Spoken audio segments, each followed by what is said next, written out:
Good morning all. Welcome to టీపాక్. ఈరోజు ప్రజాపక్షం పేపర్లోని వార్తలు చూద్దాం. తిరుమల లడ్డు కల్తీ ఆరోపణల వివాదంపై 5గురితో కొత్త సిట్. సిబిఐ నుంచి 2, ఏపీ పోలీస్ నుంచి 2. సో సుప్రీంకోర్టు ఆదేశం ఇచ్చిందన్నమాట. మీకు అందరికీ తెలిసిందే తిరుమల లడ్డు వివాదం ఎంత సంచలనంగా మారిందో మీరు అందరు చూసారు. సో అల్టిమేట్ గా ఏపీ ప్రభుత్వం కూడా సిట్ ఏర్పాటు చేసింది. దానిపై సుప్రీంకోర్టుకు వెళ్తే సుప్రీంకోర్టు ఇప్పుడు కొత్త సిట్ ఏర్పాటు చేసింది. సో అంటే ఏపీ ప్రభుత్వం నుంచి ఏర్పడిన సర్వశ్రేష్ఠ త్రిపాఠి సిట్, అంటే సిట్ చీఫ్ ఉండే సర్వశ్రేష్ఠ త్రిపాఠి, అతని ఆధ్వర్యంలో ఉండే చీఫ్ ఇంకా ఉండదు. ఇప్పుడు ప్రజెంట్ గా మాత్రం సుప్రీంకోర్టు డైరెక్షన్ లో ఇండిపెండెంట్ సిట్ ఏర్పాటు చేసింది అనమాట. ఇండిపెండెంట్ సిట్ లో సిబిఐ నుంచి 2, ఏపీ పోలీస్ నుంచి 2, సో 4 ఉంటారు. సిట్ చీఫ్ ఉంటాడు.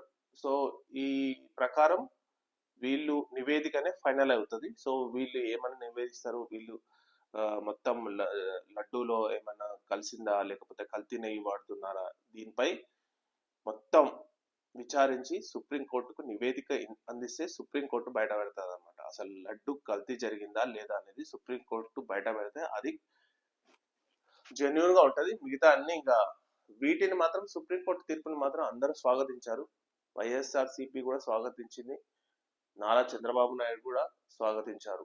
సో ఇంకా ఇప్పుడు విచారణ ఒక్కటే ఇంకా స్టార్ట్ అవుతుంది. విచారణ నివేదిక సుప్రీంకోర్టుకి ఇస్తే సుప్రీంకోర్టు ఏమని చెప్తుందో ఇంకా మనం వెయిట్ చేయాలి. అంతవరకు ఇంకా లడ్డు వివాదం అనేది ఇంకా సైలెంట్ గా ఉంటది. దద్దరిల్లిన దండకారణ్యం, భారీ ఎన్కౌంటర్, 30 మంది నక్సల్స్ మృతి.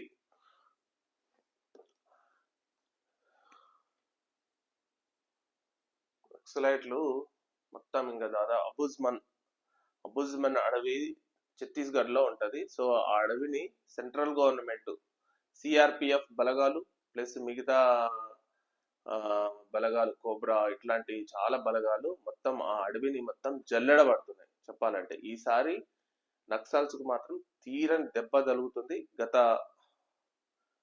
తెలిసి ఒక 2-3 నెలల్లోనే దాదాపు 300-400 మంది చనిపోయారు అనమాట. సో ఇంకా అసలు ఈ పార్టీ నడుపుతారా నడపడం కూడా డౌటే వస్తుంది. సో ఇంకా చూడాలి.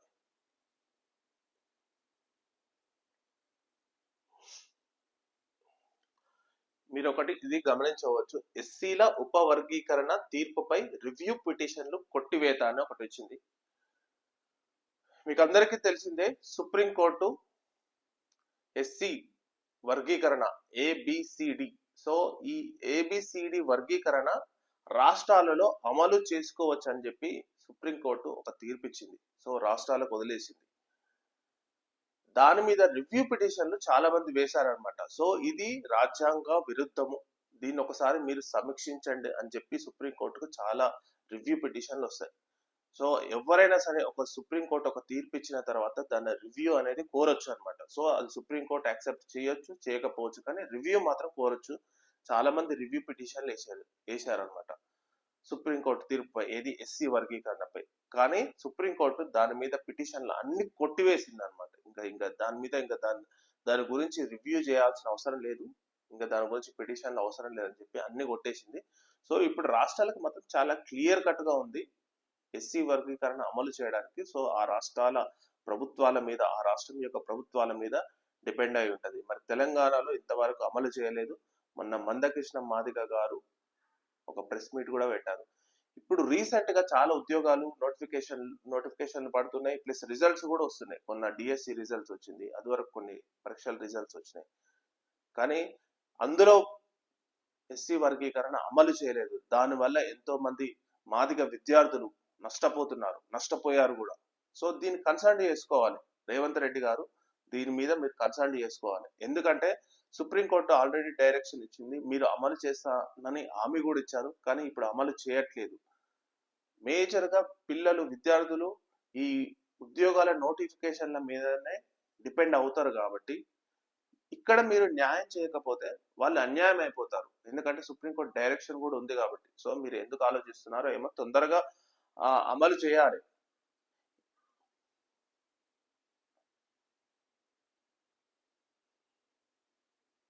సో మీరు అనుకున్నారు గట్ట ఇది సపరేట్ రిజర్వేషన్ అనుకున్నారు గట్ట, ఇది సపరేట్ రిజర్వేషన్ కాదు. 15% ఎస్సీలకు ఉన్న రిజర్వేషన్లనే అందులో పంచుకుంటారు అనమాట. సో ఇది సపరేట్ది కాదు.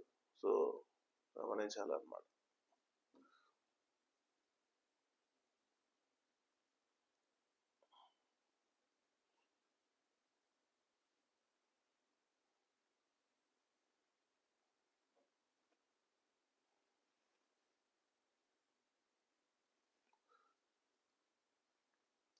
మరో క్షిపణి దాడికి సిద్ధం స్పష్టం చేసిన ఇరానీ సుప్రీం నేత Khamenei. Ayatollah Khamenei Iran supreme leader ఇతనే అన్నమాట. ఇరాన్ సుప్రీం లీడర్, ఇరాన్ ను పరిపాలిస్తున్నది ఇతనే. ఇతను ఒక పూజారి, ఇతను ఎలక్షన్ ప్రెసిడెంట్ కాదు, ఇతను ఒక పూజారి.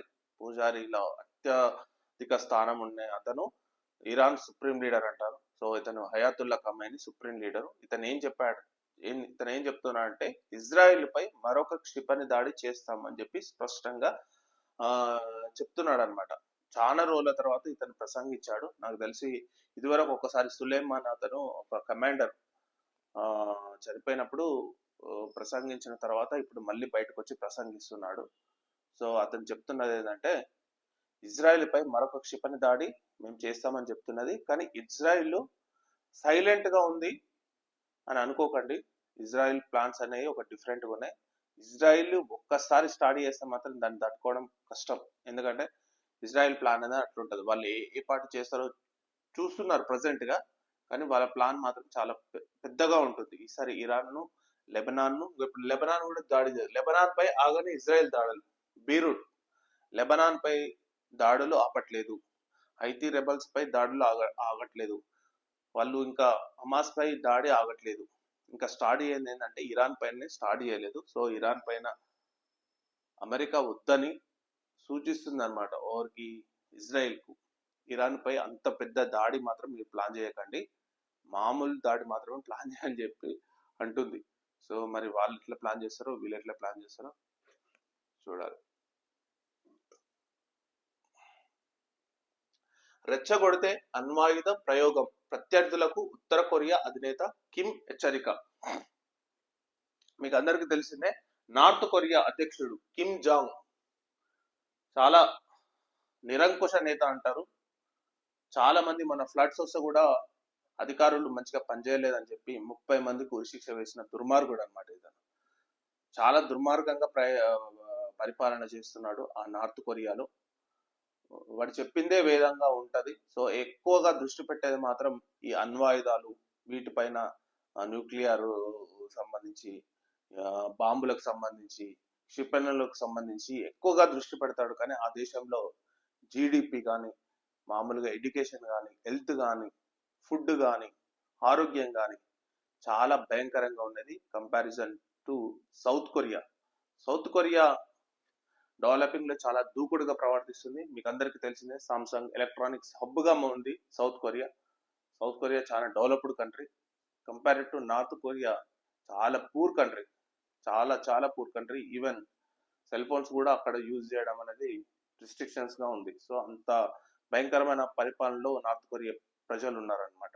సో ఇతను ఏమంటున్నాడంటే నార్త్ కొరియా భూభాగంపై ఎవరైనా యుద్ధం చేస్తే మాత్రం మేము వాళ్ళను వదిలిపెట్టామని చెప్పి కరాఖండిగా చెప్తున్నాడు. యుద్ధాలలో ఇతను చాలా ఫాస్ట్ గా రియాక్షన్ అవుతాడు. సో అది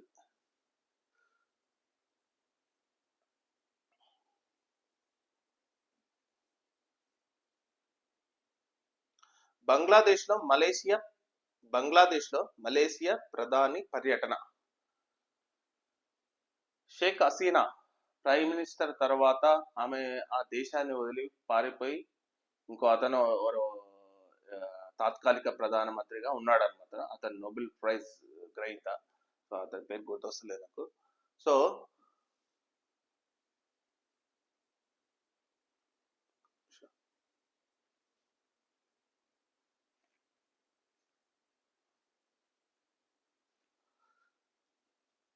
బంగ్లాదేశ్ లో మలేషియా ప్రధాని పర్యటన. సో మలేషియా ప్రధాని ఈ బంగ్లాదేశ్ లో పర్యటిస్తున్నాడు అనమాట. ద్వైపాక్షిక సంబంధాల పరస్పర సహకారం వంటి అంశాలపై చర్చలు జరిపేందుకు మలేషియా ప్రధాని అన్వర్ ఇబ్రాహిం శుక్రవారం బంగ్లాదేశ్ రాజధాని ఢాకా చేరుకున్నారు. సో వీళ్ళంతా కలిసే, చాలా చుట్టుపక్కల దేశాలంతా కలిసి షేక్ హసీనాను ఇలా చేశారని చాలా అనుమానం ఉంది ఆమెకు కూడా. సో అమెరికా ప్రమేయం కూడా ఉంది, వేరే కంట్రీల ప్రమేయం కూడా ఉంది నన్ను ఇలా చేయడానికి అని చెప్పి ఆమె ఆరోపించి ఆమె దేశం దాటి వెళ్ళిపోయారు. ప్రెసెంట్ గా మాత్రం అక్కడ ఒక నేత పరిపాలన బంగ్లాదేశ్ ఉంది. సో చాలా బంగ్లాదేశ్ ఏం చేస్తుందంటే చాలా కంట్రీస్ లో ఉండే ఎంబసీ అధికారులను రిటర్న్ పిలిపిస్తుంది. అందులో భాగంగా భారత్ లో ఉన్న బంగ్లాదేశ్ అధికారులను కూడా పిలిపించింది. సో ప్రతి కంట్రీకి వేరే వేరే కంట్రీస్ లో వాళ్ళ ఎంబసీస్ ఉంటాయి. సో ఆ ఎంబసీని అన్ని రిటర్న్ పిలిపిస్తుంది. పిలిపించి వాళ్ళు మరి కొత్త వాళ్ళని నియమిస్తారా లేకపోతే నియమించరా తెలియదు, కానీ ప్రజెంట్ గా భారత్ నుంచి కూడా ఎంబసీ అధికారులను రిటర్న్ పిలిపించుకుంది అనమాట బంగ్లాదేశ్.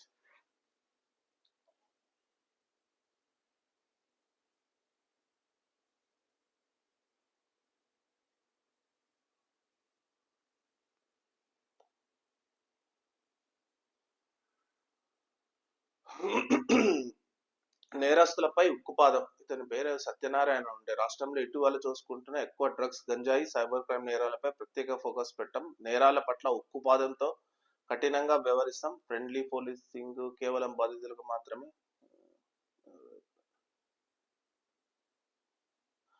నా ఫామ్ హౌస్ ఎఫ్టిఎల్ పరిధిలో ఉంటే దగ్గరుండి కూల్చివేయిస్తా. ఇది ఒక ప్యాషన్ అయింది అందరికి. ఏమంటారు అంటే ప్రతి రాజకీయ నాయకుడు నేనే దగ్గరుండి కూల్చివేయిస్తా, నేనే దగ్గరుండి కూల్చివేయిస్తా అని మాట్లాడుతున్నారు. నిన్న కేవీపీ రామచంద్రరావు కూడా అట్లనే చెప్పిండు. అది రేవంత్ రెడ్డికి ఒక బహిరంగ లేఖ రాసింది అనమాట కేవీపీ రామచంద్రరావు. నా ఫామ్ హౌస్ ఎఫ్టిఎల్ పరిధిలో కానీ బఫర్ జోన్ లో ఉంటే కానీ మీరు విచారణ చేయండి, మీ డబ్బులు కూడా అవసరం లేదు, దగ్గరుండి నేనే కూల్చివేయిస్తా అని చెప్పి కేవీపీ రామచంద్రరావు డైరెక్ట్ రేవంత్ రెడ్డికి ఒక లేఖ రాశాడు అనమాట. సో ఇప్పుడు పట్నం మహేందర్ రెడ్డి కూడా అంటుంది చెప్తుండు, ఒకవేళ ఉంటే నేనే కూల్చివేయిస్తా అని చెప్తున్నారు. కాకుండా అది మరి కాంగ్రెస్ నాయకులకు ఉంటదా ఉండదా అనేది తెలియాలి మరి. ఎందుకంటే ఇది కాంగ్రెస్ వాళ్ళు మరి వాళ్ళు లేదని చెప్పారు అనుకో, పట్నం మహేందర్ రెడ్డిది కంపల్సరీ ఉంటది, వివేక్ది ఉంటది, వీళ్ళందరిది ఉంటాయి. వీళ్ళందరూ ఫామ్ పట్నం వివేక్ ఏమో నాకు తెలియదు, కానీ పట్నం మహేందర్ రెడ్డి మాత్రం ఖచ్చితంగా అది ఎఫ్టిఎల్ పరిధిలో ఉంది. అతను టిఆర్ఎస్ గవర్నమెంట్ ఉన్నప్పుడే అది రెగ్యులరైజ్ చేయించుకుండు.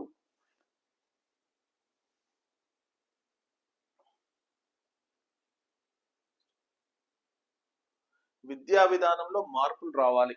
సో ఆకునూరి మురళి విద్యా కమిషన్ చైర్మన్ గా నియమితులయ్యారు కదా. సో ఇతను ఏమేమి విద్యారంగంలో మార్పులు తెస్తాడో చూడాలి.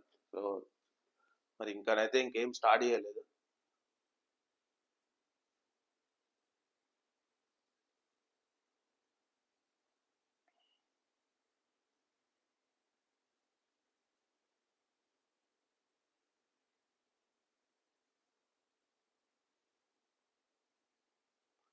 మీరు ఒక్కటి గమనించండి, ఇక్కడ మహిళల ముందంజ. ఈమె ఎవరంటే Sunita Williams. Sunita Williams present గా ఇప్పుడు అంతరిక్షం ఇంటర్నేషనల్ స్పేస్ సెంటర్ లో ప్రెసెంట్ గా ఉన్నది. ఆమె ఇంటర్నేషనల్ స్పేస్ వాక్ అని వెళ్ళి మామూలుగా అక్కడే కొంచెం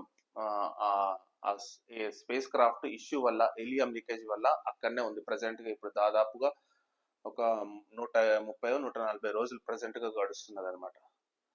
సో అట్లా ఆ స్పేస్ లో చిక్కుకపోయినా కానీ ఎంతో ధైర్యంగా ఆమె బర్త్డే చేసుకోండి, వాళ్ళ పేరెంట్స్ తోని మాట్లాడుతుంది, చాలా ధైర్యంగా ఉందన్నమాట. అసలు ఆమె ధైర్యం చూసి చాలా మంది ఆశ్చర్యపోతున్నారు. ఇంకో విషయం ఏంటంటే ఎక్కువ రోజులు ఉండడం వల్ల స్పేస్ లో బోన్ డెన్సిటీ అనేది ఎక్కువైపోయి బోన్ డెన్సిటీ కారణంగా బొక్కలు కూడా కరిగిపోతాయని భయపడ్డారు అనమాట చాలా మంది. కానీ ఆమె ధైర్యంగా ఉండడం వల్ల ఆమె ఇప్పుడు ప్రెసెంట్ గా మాత్రం ఆరోగ్యంగా చాలా హెల్తీగా కూడా ఉంది. ఇప్పుడు భయపడాల్సిన అవసరం ఏం లేదు. రీసెంట్ గానే Elon Musk space crew 9 mission, SpaceX అంటే స్పేస్ క్రూ 9 మిషన్ ద్వారా వాళ్ళను తీసుకురావడానికి ఇద్దరు వ్యోమగాములు ఆస్ట్రోనాట్స్ తో వెళ్ళారు. ప్రెసెంట్ గా వాళ్ళు రీచ్ కూడా అయ్యారు, చాలా రీచ్ కూడా అయ్యారు, ఇద్దరు కలిసారు. ఇప్పుడు ప్రెసెంట్ గా వాళ్ళిద్దరు అక్కడే ఉన్నారు. సో ఫిబ్రవరి 2025 లో వాళ్ళు సునీత విలియమ్స్ అండ్ వాళ్ళు ఆస్ట్రోనాట్స్ అందరు కలిసి ఎత్తుకు రాబోతున్నారు. సో దాని గురించి మహిళల గురించి ఇప్పుడు ప్రజెంట్ గా మహిళా విశ్వ అంతరిక్ష పరిశ్రమలో మహిళల వాటా దాదాపు 22% ఉందన్నమాట. అంటే ఇట్లాంటి అంతరిక్ష వాటిలో మహిళలు చాలా ఇంట్రెస్టెడ్ గా రాణిస్తున్నారు ఈ రంగంలో. సైన్స్ విశ్వ అంతరిక్షం ఆస్ట్రోనాట్స్ ఇట్లాంటి రంగంలో రాణిస్తున్నారని చెప్పి 22% ఉందని చెప్పి ఒక వార్త చూడొచ్చు. అంతరిక్షంలో మహిళలు దూసుకుపోవడానికి ఐక్యరాజ్య సమితి స్పేస్ ఫోర్ ఉమెన్ అనే నినాదంతో అంతరిక్ష వైజ్ఞానిక శాస్త్రం, టెక్నాలజీ, ఇన్నోవేషన్, ఎక్స్ప్లోరేషన్ రంగాల్లో పలు ప్రణాళికలు చేస్తున్నదన్నమాట. 1963లో వాలెంటీనా తెరెస్కోవా అంతరిక్ష యానం చేసిన తొలి మహిళగా చరిత్రకెక్కారు. సో 1963లోనే వాలెంటీనా తెరెస్కోవా అనే ఆమె అంతరిక్షంలో ప్రయాణించి ఒక సరికొత్త రికార్డు సృష్టించింది అనమాట. సో భారత సంతతికి చెందిన కల్పనా చావ్లా, సునీత విలియమ్స్, రాకేష్ శర్మ, శిరీష బండ్ల వ్యోమగాములుగా అంతరిక్ష యానం చేశారు. సో బండ్ల శిరీష రీసెంట్ గా నాకు తెలిసి ఒక 2-3 సంవత్సరాల క్రితం ఎప్పుడు వెళ్ళిందనమాట.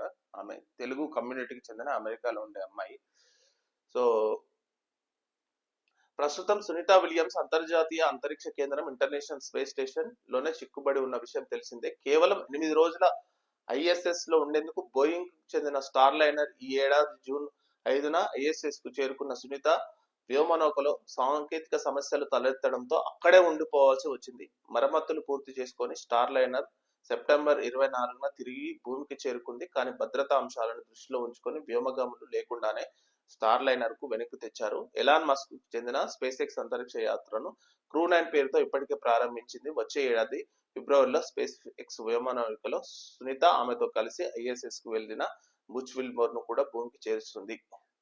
అంతరిక్ష పరిశోధనలోనే కాదు, సవాళ్లను ఎదుర్కోవడంలోనూ మహిళలు ముందంజలో ఉన్నారని చెప్పడానికి సునీత ఉదంతమే నిదర్శనం. సో మహిళలు ఈ అంతరిక్ష యానంకి సంబంధించి ఎంతో ధైర్యంగా ముందుకు వస్తున్నారు అనే దానికి ఉదాహరణగా వీళ్ళిద్దరు చెప్పబడతారు, సునీత విలియమ్స్ అండ్ కల్పనా చావ్లా. వీళ్ళు భారతదేశ కమ్యూనిటీకి చెందిన అమెరికాలో ఉండే ఆస్ట్రోనాట్స్.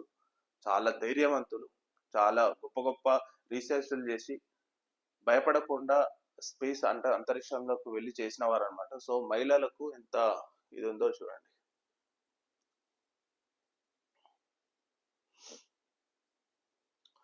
అంతరిక్షంలో భారత్. సో అంతరిక్షంలో భారత్ లో చంద్రయాన్-3, ఆదిత్య L1 మిషన్ ఇస్రో ప్రతిభకు నిదర్శనం. మీకు అందరికీ తెలిసిందే చంద్రయాన్-3 ఎంతో సక్సెస్ఫుల్ గా అయ్యిందో. సో ఆదిత్య L1 మిషన్ కూడా చాలా సక్సెస్ గా అయ్యింది. సో ప్రజెంట్ గా చెప్పాలంటే ఇస్రో అనేది ఇండియాలో బాగా సక్సెస్ఫుల్ గా మిషన్స్ లాంచ్ చేస్తున్నది. అన్ని సక్సెస్ఫుల్ గా జరుగుతున్నది. ఇప్పుడు ఇంకొక ప్రాజెక్ట్ గగన్యాన్ అనే ఒక ప్రాజెక్ట్ కూడా తీసుకుంటుంది. దాని గురించి ఒక త్వరలో ఒక కొత్త వీడియో చేస్తాను, గగన్యాన్ అని. సో ఇంకా చాలా చాలా మిషన్స్ తీసుకొని చాలా సక్సెస్ఫుల్ గా రన్ చేస్తున్నది అనమాట.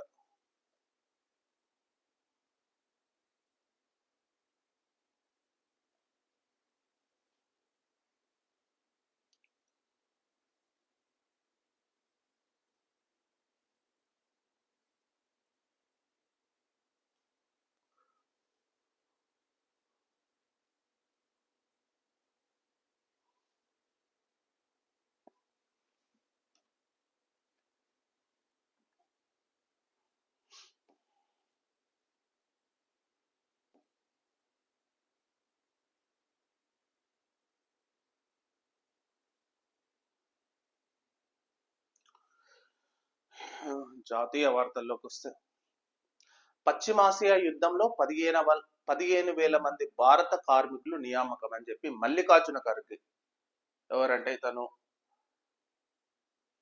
Congress president chief, ఆరోపిస్తున్నారన్నమాట. ఏమని ఆరోపిస్తున్నారంటే ఇప్పుడు పశ్చిమాసియాలో మిడిల్ ఈస్ట్ లో యుద్ధాలు జరుగుతున్నాయి.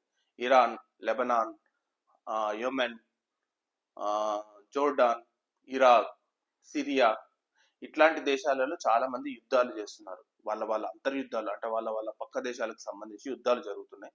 సో ఆ యుద్ధాలలో 15,000 మంది భారతీయులు ఈ కార్మికులు భారతీయ కార్మికులు ఈ యుద్ధాలకు సంబంధించి నియమించుకున్నారు అని చెప్పి ఆరోపిస్తున్నారు. కానీ ఇది చాలా సీరియస్ విషయం. ఎందుకంటే ఇట్లాంటి కంట్రీస్ లో చాలా పెద్ద పేమెంట్ ఆఫర్ చేస్తారు. అది నిజమో కాదో తెలియదు, కానీ చాలా మంది అంటుంటారు ఏంటంటే చదువుకోని వాళ్ళకు, నార్మల్గా ఏం నాలెడ్జ్ లేని వాళ్ళకు, అట్లాంటి వాళ్ళకి ఇంత శాలరీ ఇస్తాం, అంత శాలరీ ఇస్తాం, మీ కంట్రీలో జాబ్స్ ఉందని చెప్పి ఏజెంట్ల ద్వారా మోసపోయి అక్కడ చాలా మంది చిక్కుకొని ఆ అక్కడ పనులు చేయడం, అక్కడ యుద్ధాలకు సంబంధించి పనులు చేయడం అనేది చాలా దారుణమైన విషయం. కానీ దీన్ని అరికట్టాల్సింది ఏంటంటే సెంట్రల్ గవర్నమెంట్ చేతుల్లోనే ఉంటుంది. సెంట్రల్ గవర్నమెంట్ అరికట్టాలి. ఈ ఏజెన్సీలను, బ్రోకర్స్ను చాలా మంది నిషేధించాలి. ఎందుకంటే బల్క్ గా ఎవరైనా వెళ్తే వాళ్ళ ద్వారా నిఘా ఉంచాల్సిన అవసరం ఉంది. పర్టికులర్ గా ఈ కంట్రీస్ కు ఏవైతే యుద్ధాలు జరుగుతున్నాయో అట్లాంటి కంట్రీస్ కు బల్క్ గా వెళ్తే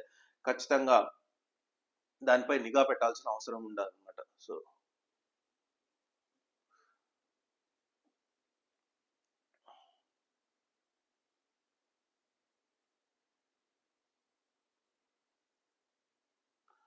హర్యానా పోలింగ్ జరుగుతుంది ఈరోజు. హర్యానా పోలింగ్ లో హర్యానా శాసనసభ ఎన్నికల పోలింగ్ కు సర్వం సిద్ధమైంది. శనివారం ఉదయం 7 గంటల నుంచి సాయంత్రం 6 గంటల వరకు ఓటింగ్ జరగనుంది. ఇందుకోసం కేంద్ర ఎన్నికల సంఘం పెద్ద ఎత్తున ఏర్పాట్లు చేసింది అనమాట.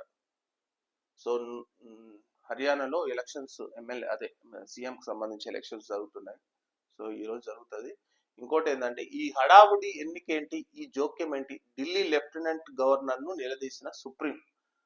ఎప్పుడు అయితే చూడండి ఈ సుప్రీం ఇప్పుడు లెఫ్టినెంట్ గవర్నర్ కు అక్కడ ఉండే చీఫ్ మినిస్టర్ కి ఎప్పుడు ఈ రాజ్యాంగంకు సంబంధించిన ఈ గొడవలు అనేది ఎప్పుడు జరుగుతూనే ఉంటాయి. ఈయన ఇది చేస్తే అలా ఎందుకు చేస్తారని చెప్పి వాళ్ళు, ఆయన ఇంకో ఫైల్ తీస్తే ఈ అధికారం మీకు లేదని వాళ్ళు. సో ఇట్లా అనేది చాలా జరుగుతుంటది. ప్రెసెంట్ గా ఏంటంటే ఢిల్లీ అనేది కంప్లీట్ స్టేట్ కాదు, అది ఆఫ్ స్టేట్ మాత్రమే. అంటే పూర్తి అధికారాలు స్టేట్ కు లేవు. అది central government plus state government mix అయి ఉంటది. సెంట్రల్ గవర్నమెంట్ అంటే ఇప్పుడు మామూలుగా లెఫ్టినెంట్ గవర్నర్ చూసుకుంటారు. సో ఎప్పుడు ఈ హడావిడి అనేది, ఈ హడావిడి ఎన్నికేంటి దేని గురించి అంటే ఢిల్లీ నగరపాలక సంస్థ స్థాయి సంఘం ఎన్నికలను ఎందుకు అంత ఆదరబాదరగా నిర్వహిస్తున్నారని ఆ రాష్ట్ర లెఫ్టినెంట్ జనరల్ వికే సక్సేనాను సుప్రీంకోర్టు నిలదీసింది. మరి ఏదో స్థాయి సంఘం ఎన్నికలంట, ఆ స్థాయి సంఘం ఎన్నికలను అతను హడావిడిగా నిర్వహిస్తుంటే ఎందుకు ఇంత తొందర పడుతున్నారు, ఇంతగానం అవసరం ఏముందని చెప్పి సుప్రీంకోర్టు జోక్యం చేసుకుంది అనమాట. సో ఇది ఒకటి చూడండి. రిజర్వేషన్లపై 50% పరిమితిని ఎత్తివేయండి, కేంద్రానికి శరద్ పవార్ సూచన అని ఒకటి వార్త మాత్రం ఇచ్చారు. మీకు అందరికీ తెలిసిందే రిజర్వేషన్లు అనేది 50% దాటద్దు. మన భారతదేశంలో ఓన్లీ తమిళనాడు తప్ప, తమిళనాడుకు ప్రత్యేక పరిస్థితులు అది ఇందులో 10th షెడ్యూల్లో పెట్టారు కాబట్టి 65% ఉంటుంది. కానీ మిగతా స్టేట్లో మాత్రం అన్నిటికీ 50% లోపే ఉంటుంది అనమాట. సో 50% దాటితే అది రాజ్యాంగ దానికి క్రాస్ అవుతుంది అనమాట. సో ఎవరు చెప్పినా నమ్మకండి. మీకు రిజర్వేషన్ ఇస్తాం, ప్రతి స్టేట్ 50% లోపే ఉంటుంది. 50% ఎప్పుడు దాటదు. సో 50% దాటాలంటే ఇంకా మనకు సుప్రీంకోర్టు ఆ డైరెక్షన్ ఇవ్వలేదు అనమాట. ఏ స్టేట్లకు ఇవ్వలేదు, ఓన్లీ 50% మాత్రమే ఉంటుంది అనమాట. ఆ లోపే అందరికి, అందులో 15% ఎస్సీ ఎస్టీకి ఉంటుంది, మామూలు ఎస్సీకి ఉంటుంది, 6-7% ఎస్టీకి ఉంటుంది, బీసీలకు ఉంటుంది. సో ఇట్లా చాలా మందికి ఉంటుంది అనమాట. భారతీయ మత్స్యకారులను విడుదల చేసిన శ్రీలంక ప్రభుత్వం. విదేశీ వ్యవహారాల శాఖ మంత్రి ఎస్ జయశంకర్ కొలంబో సందర్శన నేపథ్యంలో తాజా పరిణామం. సో రీసెంట్ గా Sri Lanka president Dissanayake, Anura Kumara Dissanayake, leftist national అంటే వామపక్ష భావజాలం ఉన్న నేత అనమాట. అతను రీసెంట్ గా శ్రీలంక ప్రెసిడెంట్ గా ఎన్నికయ్యాడు. సో అతను ఎన్నికైన తర్వాత చాలా మంది అనుమాన పడ్డారు ఏంటంటే శ్రీలంక అనేది భారత్కి ఎలా ఉంటుంది, సంబంధాలు ఎలా ఉంటది. సో ఇతను కమ్యూనిస్ట్ నేత, భారత్ అనేది. సో ఇట్లా చాలా మంది అనుమాన పడ్డారు. సో ఈ నేపథ్యంలోనే విదేశీ వ్యవహారాల మంత్రి జయశంకర్ కొలంబో, శ్రీలంక రాజధాని కొలంబోలో పర్యటిస్తున్నాడు అనమాట. అతను పర్యటిస్తున్న నేపథ్యంలోనే భారత మత్స్యకారులు ఎవరైతే శ్రీలంకలో అరెస్ట్ చేయబడున్నారో వాళ్ళందరినీ రిలీజ్ చేసింది అనమాట. సో ఇదొక మంచి పరిణామం. సో అందరూ ఎలా ఉంటుందో, శ్రీలంకతో ఎలా ఉంటుందో అని అనుకున్నారు, కానీ సో ఇండియాతోనే ఎవరు అంతగా పెట్టుకోవాలని చూడరు. ఎందుకంటే ఇండియా అనేది బిగ్గెస్ట్ మార్కెట్, చాలా పెద్ద మార్కెట్. ఒక 140 కోట్ల ప్రజలున్న ఇట్లాంటి దేశంతో చాలా అవసరాలు ఉంటాయి. చాలా కంపెనీస్, వేరే వేరే దేశాల కంపెనీస్ ఇండియాలో చాలా మంది మార్కెటింగ్ అవన్నీ చేసుకుంటున్నారు. ఎందుకంటే ఇంత పెద్ద మార్కెట్ వేరే కంట్రీస్ లో లేదు. సో అట్లా ఇండియాతో ఎవరు అంత పెట్టుకోరు అనమాట. ఇది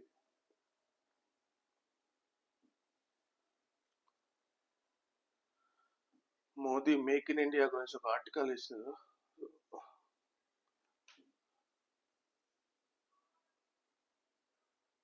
హైడ్రా కూల్చివేతలు స్టేకు హైకోర్టు నిరాకరణ.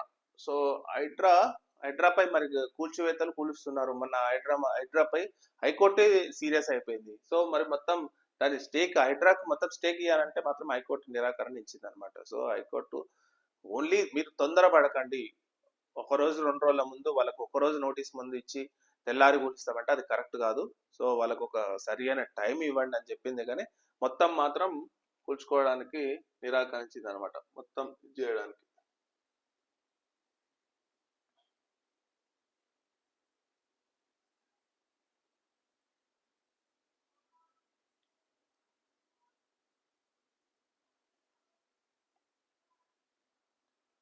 మీరు ఒకటి ఇది గమనించవచ్చు, వక్ఫ్ బోర్డు సవరణ చట్టం ముస్లిం సంక్షేమ మనుగడకు గొడ్డలు పెట్టు. ఇన్సాఫ్ రాష్ట్ర ప్రధాన కార్యదర్శి ఎన్ఎండి ఫయిజ్ తంజమా.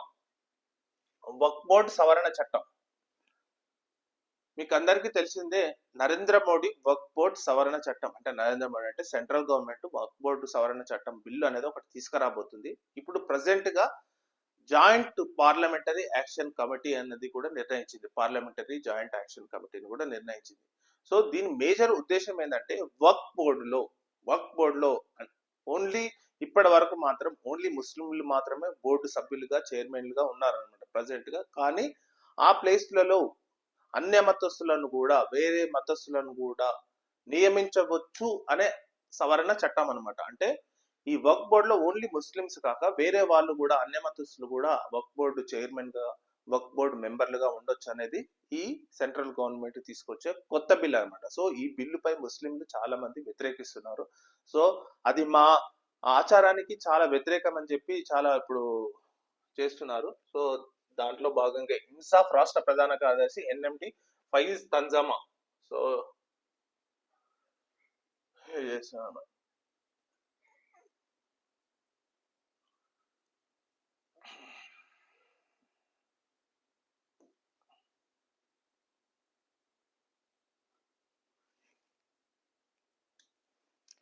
10 నాణాలు చలామణిలో ఉన్నాయి. పిఎస్సి కార్యక్రమంలో SBI Hyderabad circle chief Rajesh Kumar వీళ్ళని తన్నాలి నిజంగా చెప్పాలంటే. 10 రూపాయల నాణాలు చలామణిలో ఉన్నాయి. అసలు ఎవరు తీసుకుంటలేరు, ఎవరు బ్యాంకర్స్ తీసుకుంటలేరు. ఆ బ్యాంక్ కి సంబంధించిన మార్కెట్లకు రన్ అవుతలేదు. కానీ వీళ్ళు మాత్రం చలామణిలో ఉన్నారు అని చెప్తున్నారు జనరల్ గా. కానీ ఎవ్వరు తీసుకోవట్లేరు, వీళ్ళు తీసుకోవట్లేరు, బ్యాంకర్స్ కూడా తీసుకోవట్లేరు. కానీ వీళ్ళు మాత్రం చలామణిలో ఉన్నాయని పేపర్ ప్రకటనలు ఇస్తారు. ఎందుకు మరి?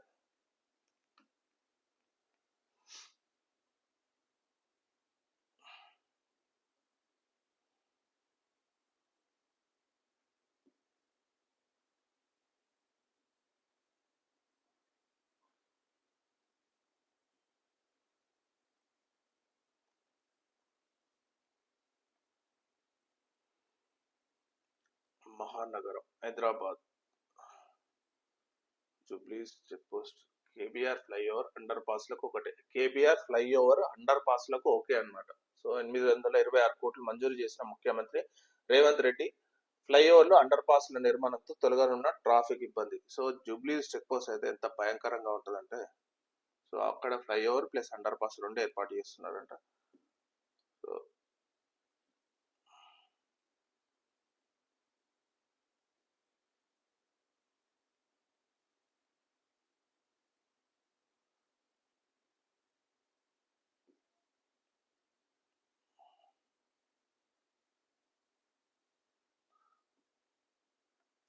ఇక్కడ చూడండి, గ్రాండ్ గా విజయ్ 69వ మూవీ లాంచ్ నేటి నుంచి regular shooting. Tamil Nadu super star Thalapathy Ilaya Thalapathy Vijay last cinema, ఆఖరి సినిమా, ఎందుకంటే అతను టీవీకే పార్ట్ తమిళ వెట్రిగా కజిగిజం తమిళ వెట్రిగా కలిగిజం పార్టీని ఒక ఏర్పాటు చేశారు అనమాట టీవీకే. సో ఆ పార్టీని 2026 లో తమిళనాడు ఎలక్షన్స్ ఉన్నాయన్నమాట. సో ఆ టైం వరకు 2026 ఎలక్షన్ లో పోటీ కూడా చేస్తున్నాడు ఏది విజయ్. సో అప్పటి వరకు ఇది లాస్ట్ సినిమా అనమాట. డైరెక్టర్ వచ్చేసి వినోద్ డైరెక్షన్ లో చేస్తున్నారు. లాస్ట్ సినిమా 69వ సినిమా. సో ఈ సినిమా తర్వాత మరి ఇంకా రాజకీయాల్లోకి కంప్లీట్ గా ఎంట్రీ ఇవ్వబోతున్నాడు. సో ఎలా ఉంటుందో చూడాలి. దీనిలో భాగంగానే ఉదయనిధి స్టాలిన్ డిఎంకే పార్టీ ఉదయనిధి స్టాలిన్ ను వాళ్ళు డిప్యూటీ చీఫ్ మినిస్టర్ కూడా ఎన్నుకున్నారు అనమాట. సో పుష్ప 2 హిందీ రైట్స్ మాత్రం డబుల్. సో ఎస్సీలో